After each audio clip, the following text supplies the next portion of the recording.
Seguinte, acordamos aqui. Bom dia, bom dia. Primeira cena de louco do caralho. Tem que trampar hoje de manhã cedinho, Olha entendeu? Isso. Mano, cadê as hastes, mano?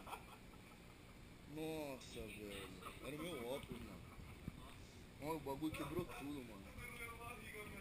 E Romão, você vai ter que pagar essa porra, hein, mano? O que? Eu achei essa porra. Achou? Tava no seu bolso, mano. Não tava no meu bolso desde sempre, mano. Não é possível, mano. Não é possível. Você acha que alguém pôs no seu bolso? Não vi, mano. Mano, cadê meu. Mano. Alguém pôs no seu bolso essa porra? Levanta aí. Mano, não é possível, velho. Olha, que tava mano, o quebrou tempo todo. tudo, mano. Não tava o tempo todo. Olha. Ô, mano, é 900 pô essa haste.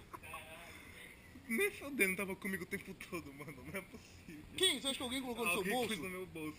Então não tem essa porra no meu bolso. O que que é? Eu. Você tá pondo os bagulho no bolso agora. Você chapa e põe o bagulho no bolso. Você tá falando pra mim que eu pus isso aqui no meu bolso. Mano. Olha aqui, ó. Se bolei, mano. Que é isso, mano?